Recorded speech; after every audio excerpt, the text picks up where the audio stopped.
DA लगताल के टंडे बागे जे village Mallu कुनड़ समेत 6 गोठन ते डीए पुलिस अटालन जी घरन ते चढ़ाई।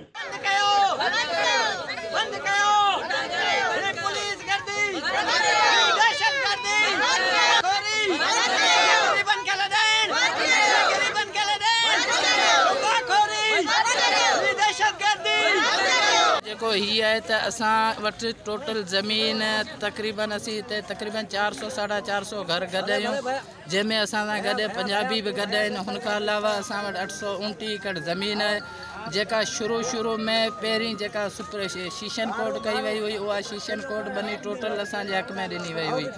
उन खां बाद वरी पे विया हाई कोर्ट में, हाई कोर्ट जी ॿुधणी खां पोइ बि उहा ज़मीन असांजे हवाले कई वई हुई। असां खां पोइ हिननि छा कयो त हिननि वरी वञी सुप्रीम कोर्ट में इहा अपील कई त बाबा त असांजो जेको बि आहे हिसाब किताब आहे वो असांजो हुननि सही हाई कोर्ट वारनि ॿुधो कोन्हे। असांजो उहो जेको बि मुअत्तल आहे त उहो वापसि उन्हनि हाई कोर्ट खे ॾिनो वञे। पोइ उन्हनि वापसि हाई कोर्ट वटि आयो।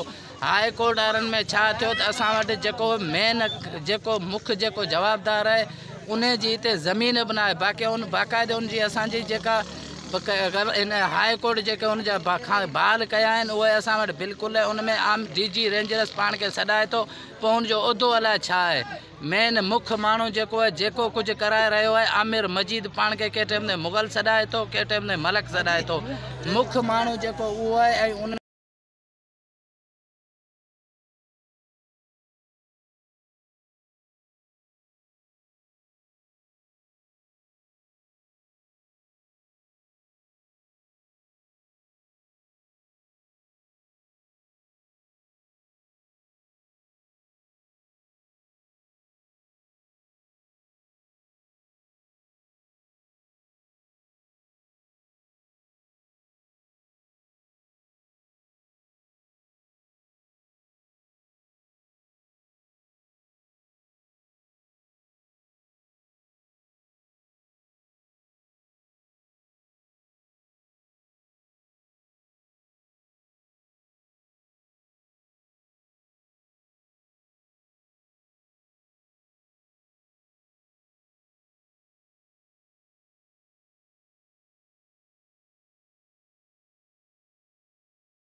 अपडेट क्यों पे माके डीए खांचे ते चार जेडीओ न्यूज़ जे रिपोर्टर अल्लाह बख्श जरवार मुताबिक डीए लगताल के टंडे बागे जे गोठ मल्लू कुनड़ समेत 6 गोठन ते डीए पुलिस अटालन सा घरन ते चढ़ाई करे औरतन बारड़न ते तशद्दद कयो ऐं घर बिल्डोज करे छडिया। जॾहिं पुलिस चौपायो माल घर जो समूरो सामान पिण खणी वही 10 ॼणनि खे गिरफ़्तार करे वरितो। मुतासिर ॻोठाणनि जो झुॾो टंडो बागो मेन रोड ते मसलसल 5 कलाकनि खां एहतिजाजी धरणो।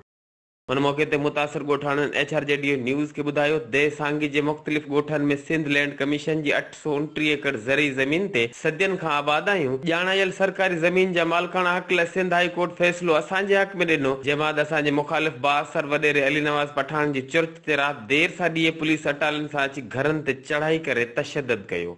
ॻोठाणनि high court of Sindh inspector general of Sindh police खां मुतालबो कयो त वाक़े जो नोटिस वठी इंसाफ़ कयो वञे। HRJDO न्यूज़ ते हिन वक़्त ताईं बस एतिरो ई। वधीक ख़बरनि ऐं अपडेट्स लाइ ॾिसंदा रहो HRJDO न्यूज़।